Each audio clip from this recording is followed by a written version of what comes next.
live from Phoenix, Arizona. It is a beautiful day in the desert, sunny, windy, temperature around 70. Greg Biffle with a chance to lock up the NASCAR Busch Series Championship today. And as we look at the starting grid, Biffle on the pole after qualifying on Thursday. Randy LaJoie outside of him in row 1. Back in row 2 on the inside, David Green finished 4th last week, and Jason Keller chasing Biffle for the championship. Jeff Burton, the 2000 winner, was 9th here last year. He's in row 3 with Casey Mears. Back in row 4 on the inside, Jimmy Spencer. He was 3rd here in 1999, and Johnny Sauter, great qualifying run for him. Kenny Wallace has top 10 finishes in all 3 previous Phoenix Busch Series tries. He's in row 5 with the youngster Shane Meal. And on the inside of row 6 is Ashton Lewis Jr. and Kevin Harvick, who won the truck race here at Phoenix yesterday afternoon. All right, now we want to talk to Wally, but if we wait till we get to his spot on the grid, we'll be right on top of the green flag. So we'll let you go ahead and do that now. How about it, Mike? Hey, Wally, Michael Waltrip up in the booth. You got me, buddy? Hit him again. He's ignoring you. Hey, Wally, Michael Waltrip up in the booth. You got a copy on me, brother? Okay, maybe he's not ignoring you. Maybe his radio's broken. We have a technical problem. Snafu. But Wally right now will be getting his pit road speed all dialed in, and when you start in the back, that's really a tough thing to do because things get kind of spread out. But he can get up here and get his pit road speed set. That's why they use that second pace car, so that you don't have 43 cars spread out trying to get your pit road speed. They split the field in half. Try it again. Hey, Wally, it's Michael up in the booth. Can you hear me, brother? Three times and we're out. No, Wally. Whoop. I had a bunch of good stuff I was going to tell him. And you had a lot of stuff too, Tim, because you practiced this morning for an hour and a half. That's right. I know. You could have helped him out. I know what my car liked, where it liked to run. Hey, Wally, you got any idea if you can hear me or not? Well, that would be one of those things that we'll give up on. That worked so good in practice. It did, didn't it, too? When we rehearsed that, you ought to heard it. I wish people at home could have heard it. It was so fun. All right. A couple drivers failed to qualify for the race. Jay Sauter, Jimmy Kitchens. There's Wally. Yeah. Relaxed, ready. So he's hearing somebody. One lap to go before the start. Let's get some final stories from pit road. Dave, how about it? Well, Alan, I talked with Randy LaJoie just before he fired the engine. He qualified second, which was very uncharacteristic of him at this place. His average start is 19th. His average finish is 16th, so he hopes he can do the same thing throughout the race today. Marty Snyder? Dave, 2000 Phoenix winner Jeff Burton starts 5th. He has just put up some gaudy stats in the Busch Series this year in his last 6 starts. His worst finish is 3rd. I asked him how the car was today. He said excellent. That's bad news for everyone else. Matt? Marty, of the 3 RCR cars in the field today, Kevin Harvick may have the most momentum. He won his first career Truck Series event on Friday, trying to pull up the three-peat all weekend with Busch today and Winston Cup tomorrow. I spoke to Gil Martin, his Winston Cup crew chief. He said Kevin learned a lot in the final Winston Cup practice session. They carried that over to his Busch car. They freed the car up. He said they had more time. They would have loved to have made the same set of shocks like his Winston Cup car for the Busch car. He rolls off 12, looking for his 9th Busch Series win today. Alan? 43 drivers on this 1-mile track for 200 laps, 200 miles. Some $1.089 million on the line, but more importantly, the NASCAR Busch Series Championship waiting in the wings if Greg Biffle can lock it up today. He's on the pole, leading the field down for the start. A sun-drenched crowd here in Phoenix, and we're ready to go racing.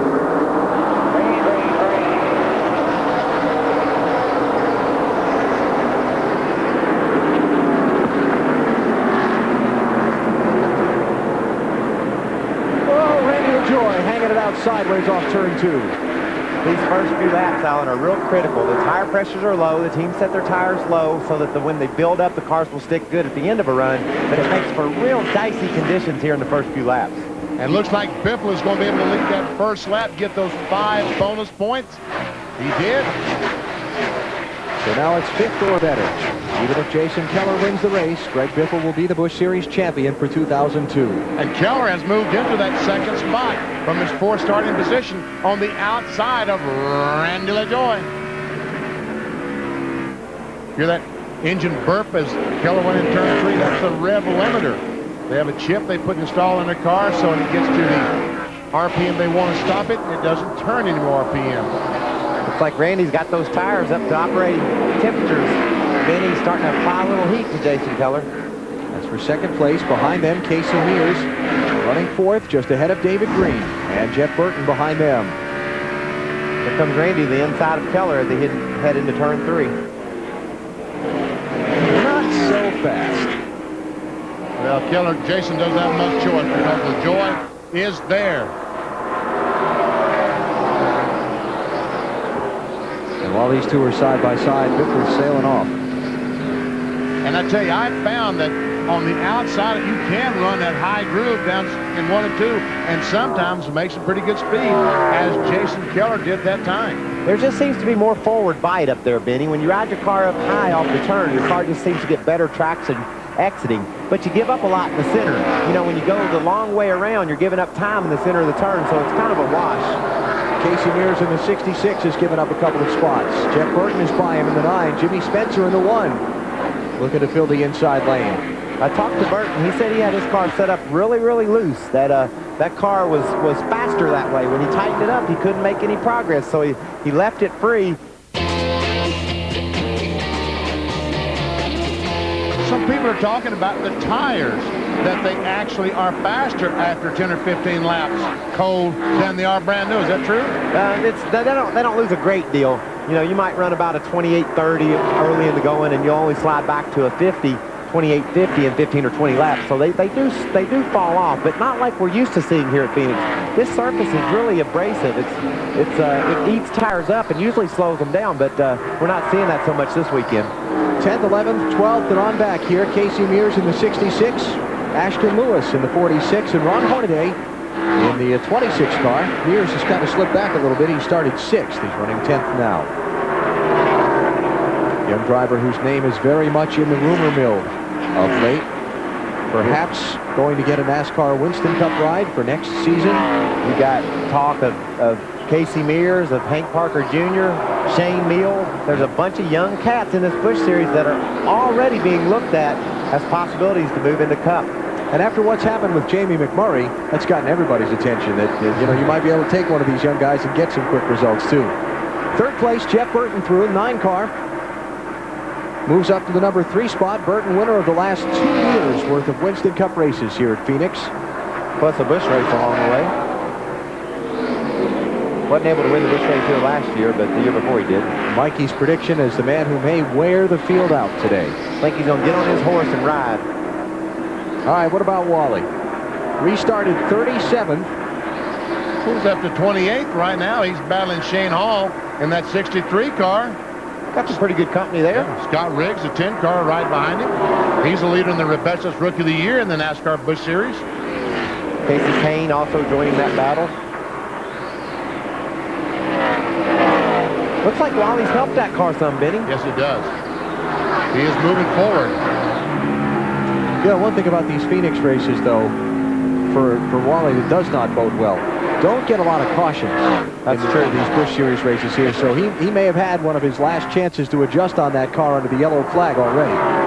Yeah, you get a lot of green flag running here, and it's because of the fact that you can spread out all over this racetrack. Run the bottom, run up high. If somebody's in your way, just pick your new lane and go by them. P.J. Jones in that 97 car, first race for that vehicle. And Wally takes a look on the inside. It's very difficult, fellas, to make a pass in turn 1 and 2. You get down beside a guy and your car gets really, really loose. Dave, got something about P.J. Jones for us? Yeah, and this is the only race they're going to run this year with new car owner Dexter Tuttle, but they are going to plan to run 8 races for sure next year. They've already got sponsorship for that, and possibly 7 more. George Church's a crew chief, came over from the Truck Series, and they got a good little deal going together with about 4 employees trying to make a full-time ride for P.J. P.J., the son of former Indianapolis 500 winner Parnelli Jones. He's been on and around the NASCAR Winston Cup and NASCAR Busch Series for a number of years now, but just hasn't seemed to have been able to get that breakthrough ride that gets him here for good. Wally's really trying to get up underneath him and make the pass, and that's so hard to do, Benny. It is so hard to do. And that's P.J. Jones. I mean, he's racing for his career as well, so that's one reason he just isn't moving over and letting Wally go by, because he wants to show everyone that he is a racer. He's hard-nosed. He can run up front. Wally's got a better car, but he just needs that space off the turn that PJ's occupying. Finally able to get by. Oh. Well, I thought. I think you... Are you right? Yeah, he made it. That's the area that you really need coming off the corner. All the cars just need to lead right up against the wall coming off the corners. Ooh, now Scott Riggs right on the back bumper of the 97 of P.J. Jones. Excuse me, coming through.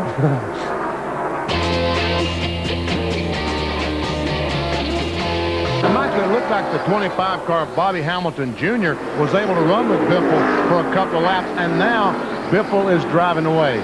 Is that because of the air pressure in the tires, or what do you think? Well, sometimes a new set of tires will hold a car even if it isn't handling great. So as the tires get a little age on them, the cream is going to rise to the top. And you can see there Bobby's starting to drop back. These guys have been leading the race are marching by him. Harvick has improved his car, had a great pit stop, as we said, and now he's up to third, trying to win a second race of the weekend. Another car that's running really good is Kenny Wallace. He's coming through the pack, had some really good lap times, and they had a decent stop. He could be a part of this story before it's over. Kenny Wallace up to 8th spot right now. Remember we were talking about P.J. Jones in the 97 earlier? Close call moments ago. Up off turn 4.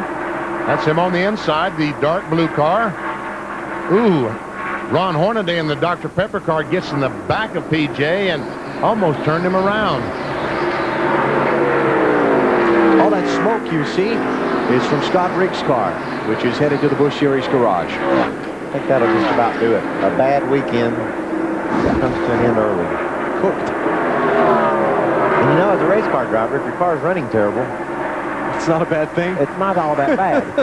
But what usually happens, if your car is running terrible, it won't break for anything. Wally running now in 17th spot. He's already picked up a couple of more positions for the restart. Starting to close in on the back of Kerry Earnhardt in the 12 and Stacy Compton in the 59 car. Compton in that 59 changed an engine after it broke in practice yesterday. He started at the back.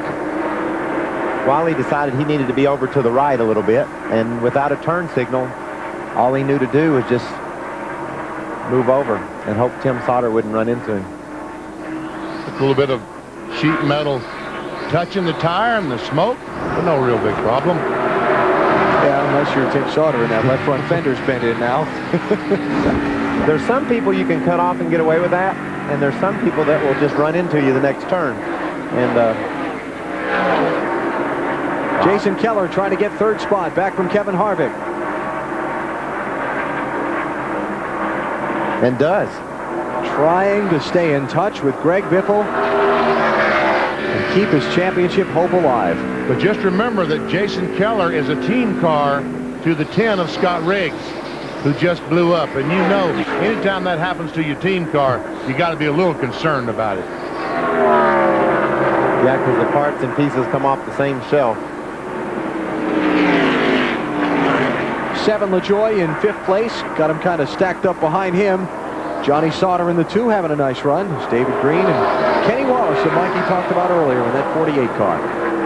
They're all packed in there behind Randy. That usually means Randy's holding them up a little bit when you see 5 cars jammed together like that. It'd be interesting to see which one of these guys is able to break free first. Burton's tightening up on the front there, Alan. They talked about Jimmy Spencer losing some spots in his pit stop. Spencer right at the tail end of that group in the 1 car. He had overshot his pit and then had trouble with the transmission trying to find the correct gear. He couldn't find reverse to get it back in. They had to push the car back into the pit stall. That's the word we get up from pit road from Marty. Sorry, BP. What happened to Kenny Wallace? Did he just move over and let 3 or 4 cars go by? I guess something's gone wrong with his car, and Joy loses 3 spots. I think he got tired of Wimmer jacking with him. Kenny will do that. You know, Wimmer was a little bit better than him at that point, and he just dove over and let him by. Oh, I see. Okay. Well, what's going on with the 7 car, Dave? Well, Michael, Randy thinks he has a problem. He feels like the right rear might be loose on the car. Wasn't vibrating much, but he just radioed in that he said he thinks the right rear might be loose. This time, 4 tires. 4 tires on the 7 this time by. Check out Spencer's line there. He's running up there where no one else is. If you were in the race, you probably would be somewhere where Spencer is running. I wouldn't mind being up there checking it out a little bit. Just checking it out, make sure everything's okay. All right, let's see if LaJoy makes a pit stop. Yes, he is. Here's. All right, let's check out Spencer's line here. We see if all the cars go down and stay right on that yellow line. Not old Jimmy. Now, he's going to get a great run off the turn because of that line. But like I said earlier, you give up a lot in the middle of the corner. Ron Hornaday in the 26 trying to take that 9th spot away from Spencer. Spencer keeps her down in 3 and 4. Defense. All right, 7 cars in, Dave. And Randy LaJoie, who qualified second on the last pit stop, they took air pressure out of both rear tires to give him more forward bite.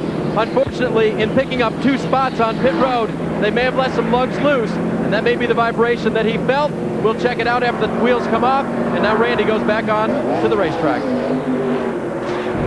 Unfortunately, he will be at least 1 lap down by the time he rejoins the chase.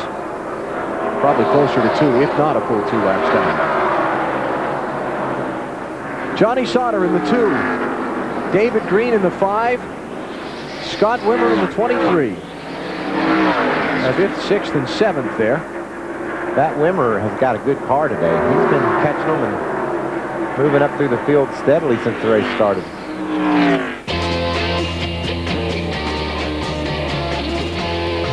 Biffle's beginning to catch some of the back of the field cars that have been really competitive most today. Elton Sawyer there in the 37 car finds himself in 27th position, and the leader breathing down his neck, and that is not a good feeling.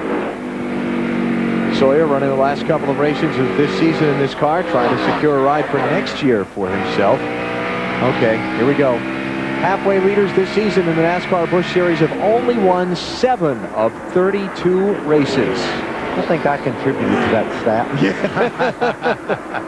I think you have. Biffle's finding getting around Nelson a little bit difficult to do, and Burton is closing the gap. Let's check out where things stand as we go through the field. Dave, how about the leader? Oh, trouble. Turn 1. P.J. Jones, a 97 car. Looks like the engine has disintegrated. Oil on the racetrack, fluids. So NASCAR has thrown the caution flag. I'm going to tell you what, don't get many caution flags in these Busch Series races at Phoenix, but they've been perfectly spaced today. One at the quarter point of the race. Here's one at the halfway point of the race. And Elton Sawyer stayed on the lead lap, was able to hold off Biffle. Good timing for him as well. Yes, that was very good that Elton Sawyer was able to race Biffle hard and stay on the lead lap. You know, here's another twist of the timing of this yellow flag, though. NASCAR puts rules in the Busch Series to limit the number of tires teams can change. As a cost-saving rule, they're only allowed to change tires under caution twice today in this race. This will be the 2nd time. I talked to Jeff Burton about that very fact this morning. They went 88 laps on a set of tires last year to at the end of the race. So 98 won't be an issue on tires.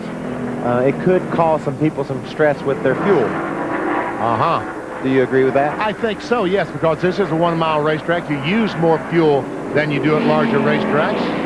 Last week at Rockingham, the Aaron's Dream Machine, which I pilot, Buffy owns. Glad I got that in there today, subtly. It would only go 97 laps on a mile track. And so I know that this is real close. We're looking at 98 laps these guys are going to have to run. Matt, what do you got down there? And the car that Wimmer pilots is calling for the same thing as last time. A half a pound of air pressure adjustment in both front tires and a half a round on the track bar. The car's still too tight up off. He's done. Marty? 2nd place man in points, Jason Keller, just a little bit tight. He said it was better that run than the last run. 1 pound of the right front tire. Dave? Take the championship in style today. Good around the car all the way. No changes for Greg Biffle. And once again, first off pit road. It's been like that a lot this year for this strong pit crew. And Jeff Burton was beating off pit road. Jason Keller. But for Jason Keller, the deficit has grown even larger because now Greg Biffle has locked up the 5 bonus points for leading the most laps today.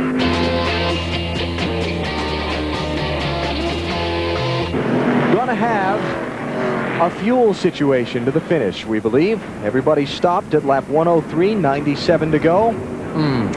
Might be a little tight to get to that checkered flag. Another prediction. We'll have another caution. But the cool thing, when we do have that caution, as we go back to green, if you need fuel, it's going to hurt you because some people are going to stay out and there's no more tires available to these guys. You know, they've used all the allotment they had for stops under the caution. So you're right, Alan, the drama is building.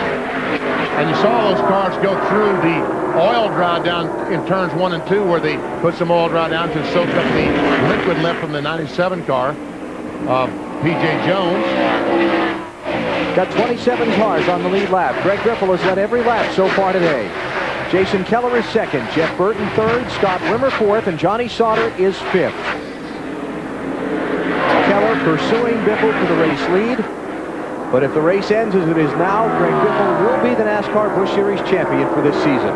Benny, that 60 car didn't look as dominant at the end of that last run as it had all day, and now we see Keller closing in on him. Did you see that as well? That was my concern. As a matter of fact, during the break, I asked Dave Burns if they were concerned in the Biffle pit, and he said no traffic on the radio about the car not being okay. So, but it didn't look as dominant at the end of that run. You're right, as the last time, the other 50-lap run. Watching these two guys race together for the lead on this track, this is a brief summation of what the entire NASCAR Busch Series season has been about. These two have put on a terrific fight for the championship.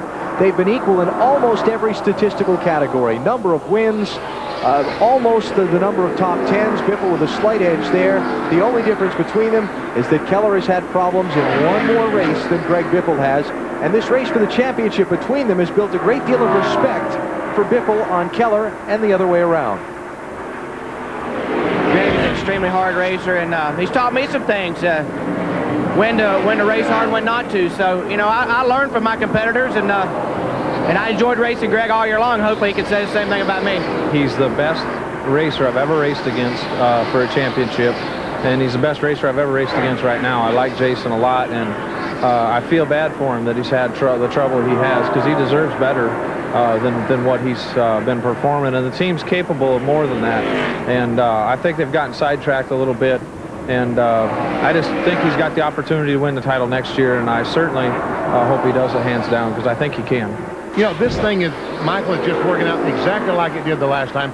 Biffle will run really, really good for about 10 or 15 laps, and then some other cars will run about the same speed, and then Scott Rimmer will take over. Scott Wimmer was unbelievably head and shoulders above the rest of that last run. I mean, if he goes to running like that at the end of this run, he's going to win this race. I mean, they're not going to be able to match the speed that car had after it had ran 30 or 40 laps. Because right now he's only a little over a second behind. We're talking about the 23 car, the black car, just going into the screen there. And like Michael said, after about 35, 40 laps, that 23 is fast. But Matt, can they make it the rest of the way on fuel? Benny Booty Barker, the crew chief for Wimmer, says you can throw fuel out of the equation. Right now, the game plan is simple. He was told just to find a hole and ride for about 20 to 25 laps just to save those tires, because they're going to have to last him to the finish. They feel like he is fast, better than anybody else on long runs. So that's why he's just going to ride behind the 9 until that magical 20 to 25 lap mark, and he's going to push the button. All right, Matt, but the question still is, does he have fuel to go to the finish? Alan, I said that at the beginning. You said throw fuel out the window, but that didn't clearly answer the question to me. Okay, he can clearly go to the finish. Thank you, Matt. I know I'm a little slow to catch on sometimes, but I wanted to make sure. Well, if you're throwing fuel out the window, you got plenty in your tank, I guess. You might even have a hole in it. Wally is he not playing well with others still? Let's see what he did to the 24 car. Let's rerun the video here. Jack Sprague. Oh, but he made a real effort to get off of him, didn't he? He did. Wally almost spun himself. Watch how sideways he gets you. To get off that 24 car, he just turned his car left. Yeah. And if he had continued on the way he had started into the corner, there would have been a crash. 24 car Jack Sprague is one lap down in 30th place, so he and Wally were not racing for a position there. Remember, Jack had that big flat tire problem we saw earlier. Right now, Wally in the 6 needs to run down Ron Hornaday. That's the next car that he's got to run down for position. You know, when Booty was telling Scott to just find a hole and ride in it, not going to happen. Yeah, I understand. He has got the heat turned right up on Jeff Burton right now. He's going to take that position, and then he's going to march up there and take the lead as soon as he can. I can promise you that. We saw him on a track similar to this, Memphis, where both ends are a little bit different, and the track's not exactly symmetrical. dominate and win that race, and it looks like he's right back on his horse. I wonder if that's the same car. Maybe the guys in the pits could find out. I know that car that Jeff Burton is running third with is the car he won Kansas with. He said that's his big track car. It isn't a short track car, which was a little interesting, I thought, because most of the time the mentality here at Phoenix is to bring a short track type car. Well, let's find out. Matt, find out from Booty if this is the same car that Scott Wimmer had at Memphis. Benny, I don't have to go to Booty. I can tell you that firsthand. This is the same car he won with at Memphis. Okay. That car is the deal. And that boy, Scott Wimmer, he is the deal, yeah. He's very doing good. a great job behind the wheel. And that car, as you might notice, doesn't have any writing on the side of it. It's sponsorless. When he won at Memphis a couple of weeks ago, he had Bill Davis Trucking. The guy that owned the car had his trucking company on the side of it. Scott Wimmer, 26-year-old from Wausau, Wisconsin, with the Bill Davis team for a second season this year. And from what they tell me, do have something to put on the side of that car for next year, sponsor-wise, to make a run for the NASCAR Busch Series Championship. Well, that's a good thing, because I tell you what, this young man can get the job done. Talk about Scott Wimmer, the 23. Wimmer calls this Phoenix track his second home track. He's from Wisconsin. The Milwaukee Mile is home where these NASCAR Busch Series races are concerned. But he has an uncle who lives here in the Phoenix area. When he was a kid, the family used to come here to Phoenix on vacation and come to the Winston Cup races. So he said he's seen more Winston Cup races at this Phoenix track than any other place. He said this is his second home track.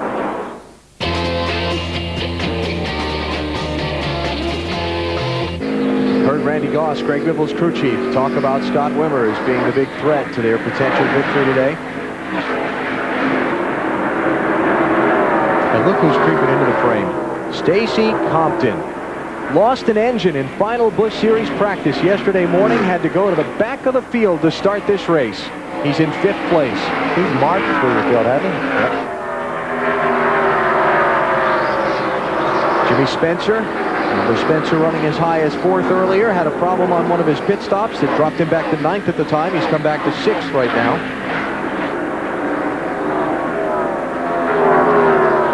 Spencer qualified 10th for tomorrow's NASCAR Winston Cup race here. And of course, the big news of the week involving Spencer, notified earlier this week by team owner Chip Ganassi that he will not be back in that 41 Winston Cup car for next season. So Jimmy needs work.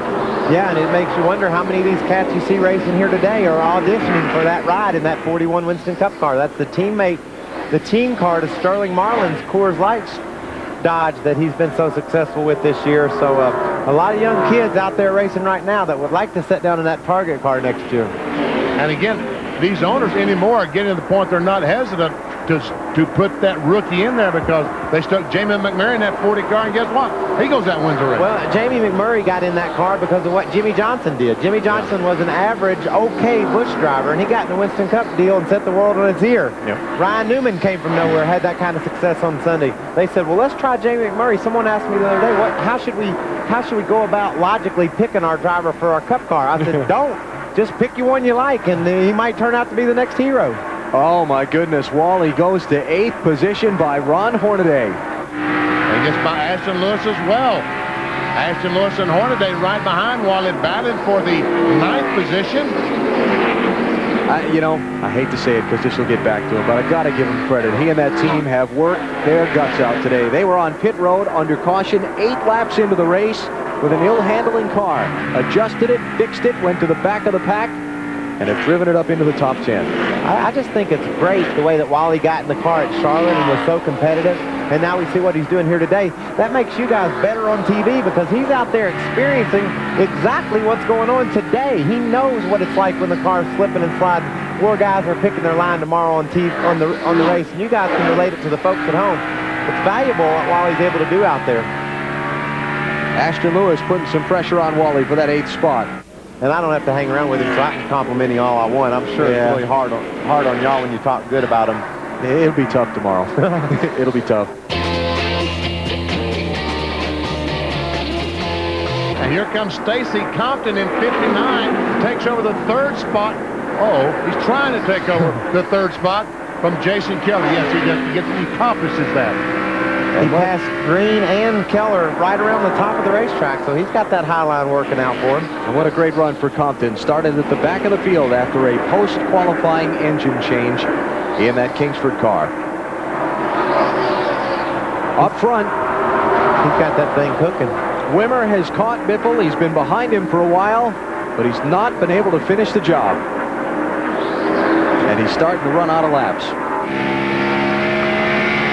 Pretty confident that fuel is out of the equation for everyone because of all the caution flag laps that have been run. So now it's just a matter of if Biffle slips, can Wimmer make an opening for himself? Well, right now, Scott Wimmer, I think, has to run on the yellow line. That's where he makes his speed.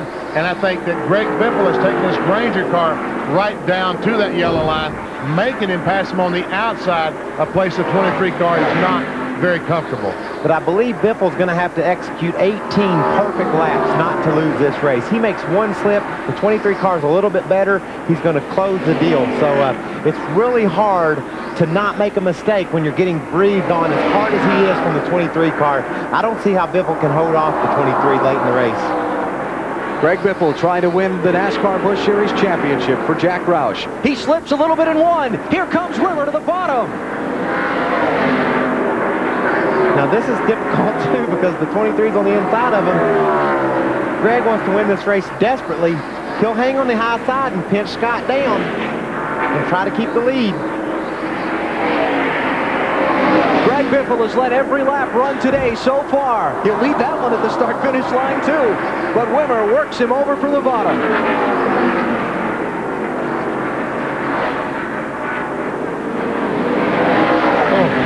Oh, that is so close. And you see, Benny, this could teach Biffle something. He could get up top and find him a little extra grip and figure out a way to win this race.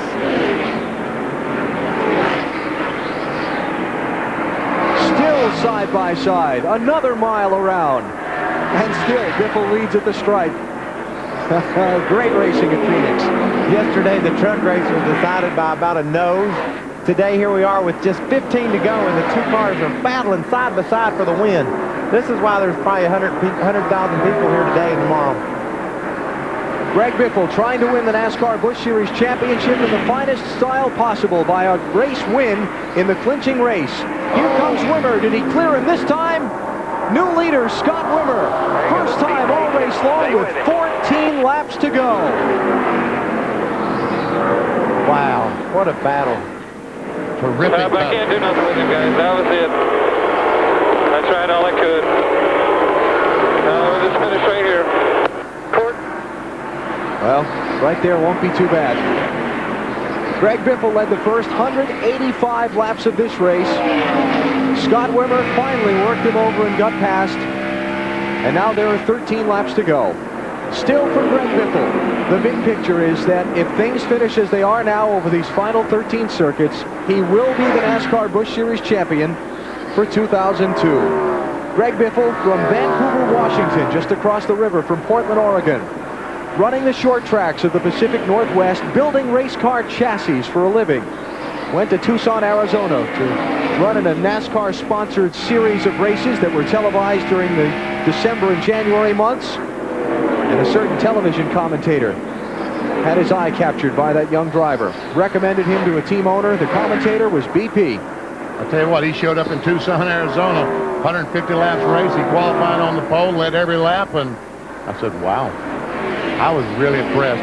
And he did that for 3 races that year, and he came back the next year. That was with a Chevrolet. He came back the next year with a Ford and did the same thing. I ran my tires off. Went to the NASCAR Craftsman Truck Series, won its championship in 2000. Moved to the NASCAR Busch Series, won the Rookie of the Year title 1 year ago, and now he's on track to take the championship in just his second season. He goes to the Winston Cup level next year for Roush Racing. Wanted to win this title before he left, and he's going to become the first driver ever to win both the NASCAR Craftsman Truck Series championship and the NASCAR Busch Series championship. And who knows, in a couple of years, could be the first man to pull off the triple. And he was talking in our show today about Jason Keller winning the NASCAR Busch Series championship in 2003. Well, I tell you what, Scott Wimmer is going to be a car to be reckoned with as far as the championship in the Busch Series next year. 9 laps to go for Biffle. You heard him say on the radio, he's run the tires off it. 97 laps they've run since their last tire change, but for Scott Wimmer, that seems to have suited his car just fine. Yeah, we figured that earlier, Benny, that if it got to be a long run, that Scott was going to be in the catbird seat, and that car is right. He's driving away. Biffle said he would just finish right there, but he's going to have some company before this deal's over. Stacy Compton is closing on him. That 59 car has come alive here at the end of this race. Benny, what was that conversation like when you called Jack Roush up and said, you need to talk to this kid? He was sweeping out his garage in Michigan. The race was over, and Jack Roush had a broom, and he said, he's starting the third truck team. I said, you need to hire Greg Biffle. He'll get your job done. And Michael, they called him and hired him sight unseen, on my word. Most nerve-wracking thing that ever happened to him in my life. Big pressure. Big pressure. Talk about his maturing process as a driver, VP. When he came into the NASCAR Craftsman Truck Series, he was fast, but he didn't always drive with... what's the word I'm looking for? Caution's not the right word, but patience. Finesse? Yeah, finesse.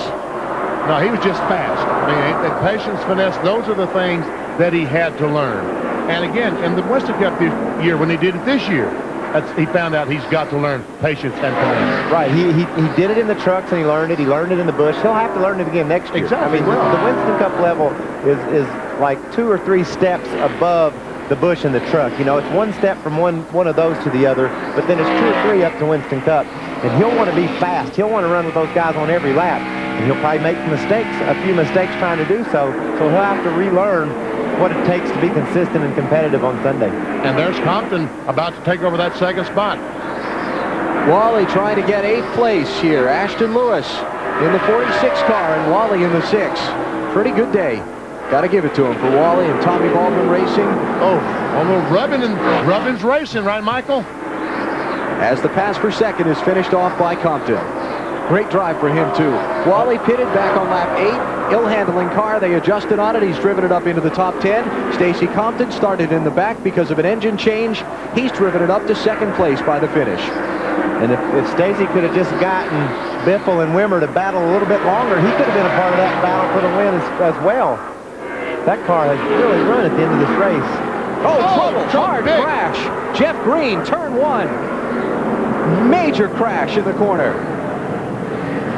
Tony Raines. You okay, pal? Yeah, I'm all right. We had a little fire there in the back. Make sure it's out there. Get out there as quick as you can. The plot is just thickened for the race win, the way that 59 car was running. Let's just hope that Jeff Green and those guys were okay down there in the turret. It sounded like the radio transactions were positive. Inside of 4 laps to go. Don't know if we'll see the red flag or not. As you see Jeff Green climbing from the car. Those things are hard to get out of, aren't they, Michael? Oh, you ought to be, well, you are. I was going to say you ought to be my size, but you are. Yeah, I am. You ought to be my size and try. Yeah, Tony Raines is obviously involved in that crash because he's limping down pit road in the Mike McLaughlin as well. There was 3 cars involved in that wreck. I didn't see what started it, but Jeff took the big hit on the deal. I think they should. There's Jeff Green. Doesn't appear that the red flag is part of the plan here, Benny. No, we will not see the red flag. So this race is going to finish under caution. Less than 4 laps to go. By the time the pace car gathered up the field, they come to 3 laps to go here. So this race will finish under the caution flag. And it's going to be Scott Wimmer picking up his 3rd NASCAR Busch Series win of 2002. Here's the accident. McLaughlin makes contact with Jeff Green at the worst possible spot at about 150 miles per hour. Jeff Green gets turned around and backs in the wall, and luckily there wasn't a lot of fuel in the gas tank. You could see the way that car was just squared off at the back of the roof. And you know, Benny, I can't explain to you that's the softest blow you'll get in a race car, is when you back into the wall, because you see how all that folded under. All that energy was absorbed by the back of that race car, dissipating it, caving in and crushing in the back. Now you head on into the wall like that with that engine, them frame horns up there in the front, and it'll get your attention. You know what? It's like Mike McLaughlin didn't have brakes. Watch this. Here's the 33 car, and watch this. McLaughlin comes in and gets in the back of the 33. It's like he ran out of brakes going to turn 1. I think you're exactly right, Benny. He went all the way up beside Wally. Yeah. Fortunately, Jeff Green climbed from the car and walked away from that accident, but a major crash is going to cause this race to finish under the yellow flag. Well, a well-deserved win for Scott Wimmer. He battled his way to that victory. It's going to be a win for Wimmer and a championship for Biffle today here in Phoenix. They'll come around to the white flag behind the pace car next time.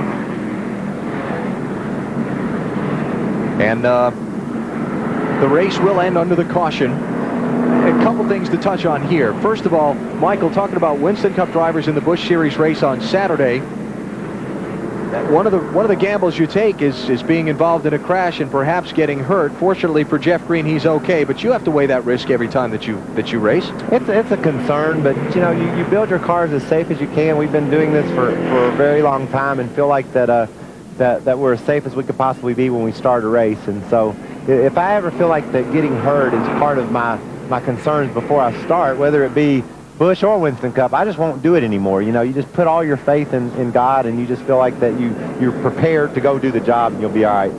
And the other thing was about the barriers we talked about earlier, that the crashes and some of the safer barriers, when we start to see them, will be a much welcome thing. Final lap here, winning championship coming up. How about it, Marty? Randy Goss, you said you were having a bad day earlier. I don't think you want to celebrate yet, but congratulations, you're the Busch Series champions. Well, I really appreciate it, Marty, and I feel like talking to you today, buddy. I was busy there a couple of weeks ago, and I apologize, but just congratulations to Greg. He drove a great season for us, and the Granger, and all the Granger guys have just done an awesome job. They're the guys that bolted it together all year, didn't have any failures, and our guys back in the fab shop, our engine shop, just everybody that's put all the hard work into this deal. It's paid off for us. Thank you, Jeff. And just appreciate the hard work from every person. So much work goes into this. I know you guys wanted to win the race. Is there any disappointment in the fact you did not today? No, not at all. Not at all. I know what Greg was thinking. He's thinking, well, let's lead all the laps and win the race. That's the way he always thinks, and which hurts us sometimes, but just a tremendous job by the Granger guys. When I first moved down to North Carolina, this group of guys, we talked about what Greg was capable of doing. It's taken us 2 years to show it, but just a great feeling. All right, checkered flag, Alan, will be in the air very shortly. It's up now. And Scott Wimmer has won here at Phoenix today. More importantly, Greg Biffle is the 2000 NASCAR Busch Series champion. The big trophies going to Roush Racing's headquarters. And the first NASCAR Busch Series championship for Jack Roush. 35 races this season for Greg Biffle. He's picked up 4 wins, 19 top 5 finishes, 24 top 10 finishes. He's led 21 of those 35 races. And what's that, the 3rd victory for Wimmer this year in the NASCAR Busch Series? And I think he just made a statement that I will be prepared for this championship battle in 2003. Exactly, and I think I heard him, didn't you? Yeah. Loud and clear, I heard him. I felt it. And let me correct my number. It's 33 races. 35 is tomorrow's Winston Cup number. It's got to be a proud moment when you conquered the series for a whole year.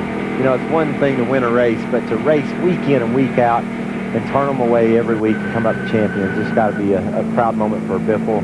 And I know for Jack Roush, that makes him a truck champion, now a Busch Series champion, and he's knocked on the door of the Cup championship all year long. We'll have to see how that story unfolds over the next couple of weeks. We're going to get to see donuts now.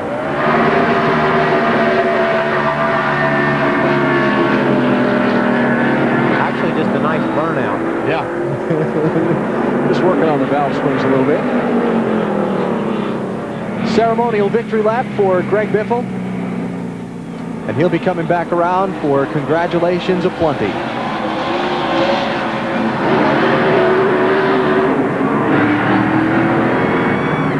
This is not a very good place to do donuts because of the wall is too close to the inside and outside. Yeah. Remember that when you win tomorrow, be careful with those burnouts. Just made a note of that, Benny. Yeah.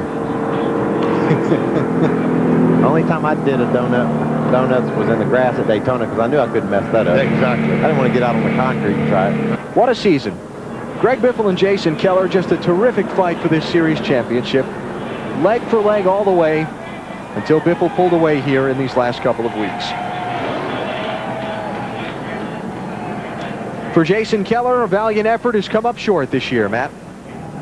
And the lucky T-shirt will have to be worn next year. That dream of a championship's going to have to hold off until next year, Jason, but another great season. Well, it was. My T-shirt actually was real lucky for us. We got a flat left front there, but it was great. We had a big promotion with the Susan G. Komen Foundation, and with us finishing fourth, we going to be able to donate $35,000 to that foundation. So that was a great day. You know, congratulations to Greg and all his guys. Now, we knew coming into the race today there was very little chance, but you know, my T-shirt Joe and Jade made me. It was good luck. I mean, I'm not going to be sad finishing second in points. It almost seemed appropriate that you two ran 1-2 for so long today. That was fun. You know, I wanted to end the year on a good note, and you know, we ran pretty much 1-2 a lot during the season, and just a great day for us. Dave? Scott Wimmer has climbed out. He has acknowledged his fans, both right here, his team, of course, and up in the grandstands, and his fourth win of the season. And a big hug. And Scott, you had to beat a champion to get there. How tough was it running down Biffle? I was real tough. What a race car driver, and what a team. You know, no sponsorship. We're still winning races, and it's the same car we won at Memphis with. And, you know, just real happy that Bill Davis stuck with us and carrying it out with this team.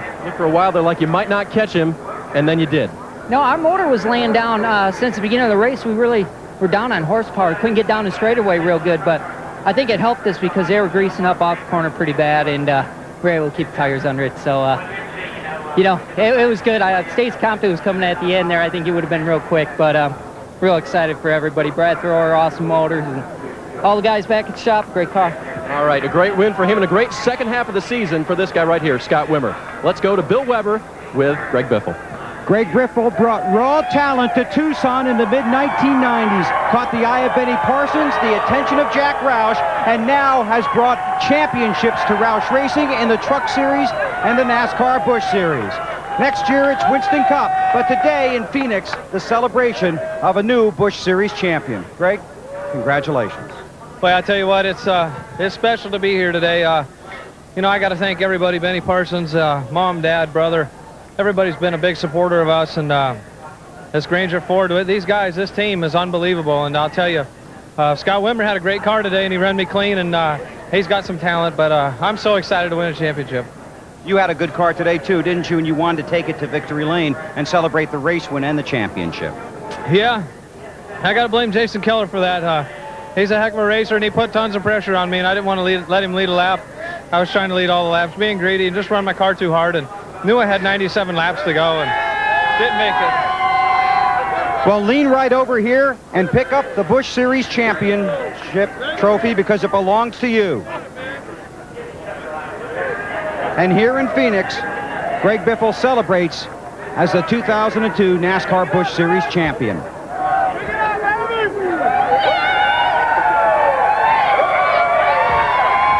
Final results from today's race here in Phoenix. Scott Wimmer with his third victory in the last 7 races. Biffle and Keller back-to-back in 3rd and 4th. And old Wally coming up in 10th. See, Brian Vickers comes from the back, 39th to 11th position. Horn a day. Mark Green, that 38 car. Randy LaJoie makes up a lap, was able to get around Jeff Burton. Burton's car just not right at the end of the race, right up 17. 20 cars on the lead lap. Now some of those who finished a lap down. Jack Sprague with the flat tire earlier in the race. Hamilton Jr. with the multiple pit stops at the beginning of the race. Just couldn't get it going the right way. And now those who had problems. Jamie McMurray's bid for the three-peat today came up short, got caught up in a very early crash back at lap number 14. And the final 3 spots today were Meal, Gunzman, and Teague. For Michael Waltrip, Benny Parsons, Bill Weber, and our NASCAR on NBC crew, Alan Bestwick saying so long from Phoenix. See you tomorrow at 1 Eastern.